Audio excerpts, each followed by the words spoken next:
Recorder Karate with Mrs. Tritch. Hi, I'm Mrs. Tritch, and I'm here to teach you how to play the recorder. This week, our song selection is going to be Gently Sleep, a highlighter just in case. For now, we're going to put the recorders aside and just use the pencil and the highlighter to get a little bit more in depth with the music and make sure we know what we're playing before we try to play it. Are you ready? Let's go. Okay, so last week you remember we did hot cross buns, and we talked about where you could find the pitches of the song, which is up here in this corner. We talked about where you can find new information about the song, which is down here in the bottom. And when we did hot cross buns, the only notes we used, the only pitches were G, A, and B. In this song as well, the only pitches are G, A, and B. So you're using the same notes that we've worked on in class, but it's a different song, so they're in a different order. You do need to learn about the breath marks in the Yellow Belt song. That's the new thing for this song. In the breath marks look like commas or apostrophes. It's where you stop to take a breath during the song. You're not supposed to breathe at other points in time. So make sure you're aware there are 3 breath marks in this song. There's one here, and one here, and one there. And those are the spots when you're supposed to breathe. So don't breathe between every note or else you're going to hyperventilate probably. Okay. When we look at what the notes are in the song, we said they're just G, A, and B. We reviewed those last week in Hot Cross Buns. If you need a refresher, you can go and look there. Remember how we said they were down here on the bottom in Hot Cross Buns. There's your fingering charts. I'll show you again how that works. So for the fingering charts, each one of them tells you the letter name of the note, either G or A or B. And it shows you a picture of it on the staff, so you can see it with the lines and the spaces and the treble clef. And then each one also has the recorder fingering charts. So on the recorder picture, those are the 7 holes in the front. The black ones are the ones that you put your fingers over, and the white ones are the ones that you leave open. Above the line here in the middle is where your left hand goes, above the line. Your right hand is below. So with your left hand fingers above the line, you'll notice that there is also the one circle to the side. That's where your thumb goes over the back hole. So on G, when you play G, you're going to use your left hand, pointer finger over the top hole, middle finger over the second hole, ring finger over the third hole, and thumb on the back. All right, when you play A, you're going to only use your pointer finger and your middle finger and your thumb. You don't use your ring finger on A. And on B, you only use your pointer finger and your thumb. You don't use your middle finger or your ring finger. It's just your pointer finger and your thumb. None of these notes use any fingers on your right hand, and you're never ever going to use your little pinky finger on your left hand. Remember, that's just for waving to your mom in the audience when you're playing. All right? And the note they show you on the staff is a whole note, so it just looks like it is a circle. So for the G, they drew it right there. Now, your notes might look like whole notes, but not in our song today. Today we're going to have half notes, which look like this, and then we're going to have quarter notes, which are filled in the middle. So you won't have any whole notes, but all of those are G's, okay? And when you look at the A's, again, you're not going to have any whole notes, but it's in that second space. You might have half notes, or you might have quarter notes that are all the way filled in, just like that one. All right, but you're not going to have any whole notes. And remember, the B is a little bit different. The B is on the third line up, and because it's in the middle, right in the middle, you can draw it either up or down. And our music today, they draw it down. So it'll be half notes that have the stem down, or quarter notes that also have the stem down and are filled in all the way. We already know how to read our rhythms of our notes, so as long as you can tell what line or space it is and know what the fingerings are for those notes, you should be good to go on the notes. So now that we know what the names of the lines and spaces are, what the names of the notes on the lines and spaces are, we need to make sure that we know where they appear in the song. So let's label some of them. to make sure we're knowing what is what. So this first note of our song is right here above the word gently. So right there. And we're going to write the letter above it. So it's on the second line of the staff. Do you remember which one we said that was? It was G. Okay, and the next note beside it is in the space. So that one is A. It's in the second space. And then here we have one that's a half note, and it's on the third line up. And remember, it's upside down. Which one did we say would be upside down? It was the B. That's right. So G, A, B. Let's do the next three also. Here's the next one. It is in the second space again. What was that one? It's another A. And then, after that, we have a G. And the third one here in this measure is a half note in the second space. So it doesn't matter that it's a half note. It just matters where it is. It's in the second space, so it's another A. All right. Now, I think you need to pause the video and see if you can fill in the rest of the letter names of the lines and spaces. And when you come back, then I will have them all labeled for you and we'll be ready to practice our song.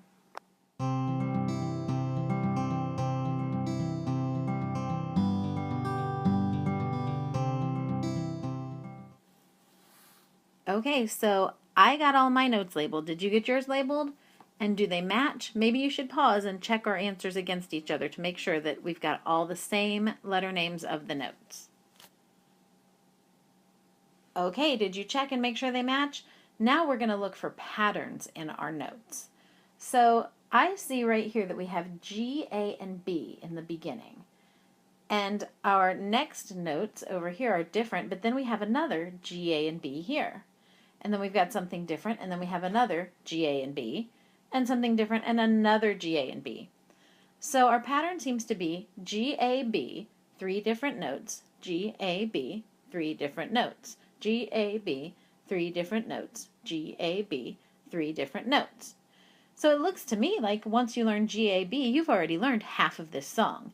That's pretty good. Not too much to complain about with that. Now, let's look. Are there any other patterns of notes that repeat in this song? I believe there are. Look at this. This A, G, A right here repeats down here.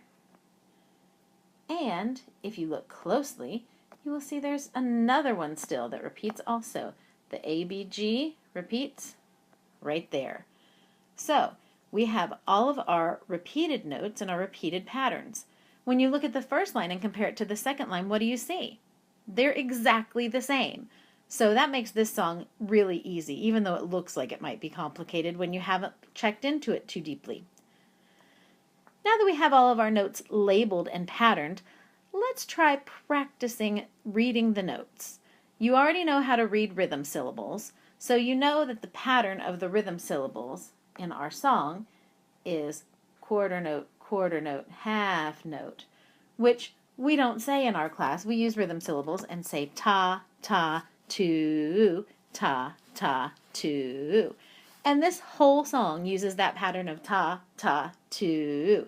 So it's just repeated 8 times. As long as you know that rhythm, you can get this song.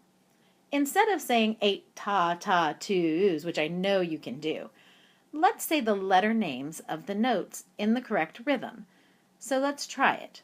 Together, we're going to say G, A, B, A, G, A, G, A, B, A, B, G, G, A, B, A, G, A, G, A, B, A, B, G.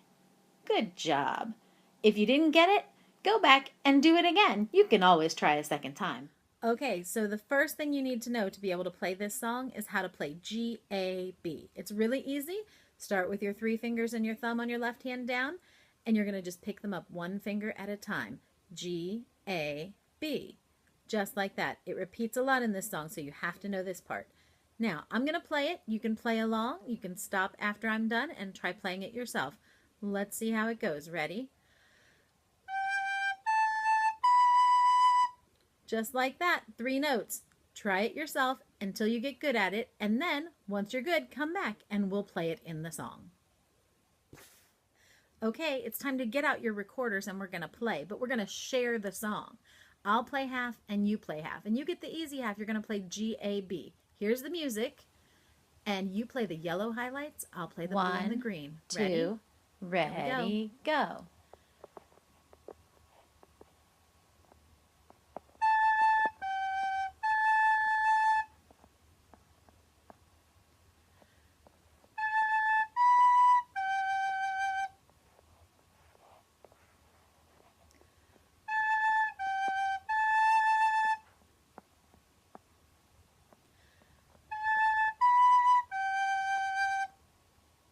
How do you think you did? If you need to rewind and do it again, you can always do that. Now that you got through G-A-B, it's time to learn those other 3-note sections in the middle of the line and at the end of the line. So they're not super complicated. There's A-G-A, which has 2 fingers for your A, and then you put down your ring finger and bring it back up. That's A-G-A. All right, your pointer finger and your thumb don't move. I'll play it for you. You can hear it, you can play along, you can pause it and try it on your own. Ready? Just like that. Give it a try.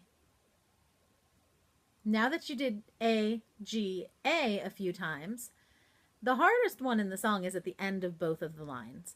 And it starts on A and then goes up to B. So you pick up your middle finger to get to B. And then you have to move 2 fingers at the same time, put them both down to get to G. It sounds like this. A, B, G. You have to play it just like that. I don't want to hear any extra notes in the middle. Lots of times I hear people going like this. Did you do that? I don't want to hear that. So fix that if that's what you're doing. You got to move those fingers at the same time. I know you can do it because you probably do it on video game controllers and stuff. So move those fingers at the same time. If you have trouble, go and do B, G, B, G, B, G. Just like that, over and over and over and over until you get to where you're just hearing. Remember to use your tongue in the middle to stop the sound. And then once you can get from B to G without that extra A, then you can go A, B, G, just like this. And then you've got the end of the song. Practice it a few times and then come back and we'll play it in the song together. So now it's time to play the song together again, but we're going to switch parts. I'm going to play just the G, A's, and B's. You get to play all those other notes in between. We just went over them, so you should be able to do it. Here's our music. I get to go first. Are you ready? 1, Here we go. 2, ready, go.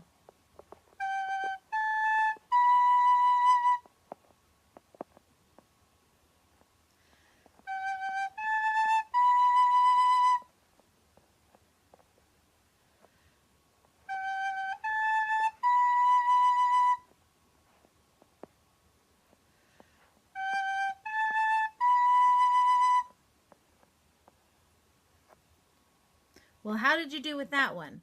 It was a little bit more tricky, but if you need to do it again, you can always rewind. Try one more time if you have to. Okay, now that you've got both the parts down, it's time to play the whole song. But don't worry, we'll play it at the same time together so you can hear me, and hopefully that'll help. Here's our music. Don't forget the breath marks. There's 3 of them. Ready? 2, Here we go. ready, go.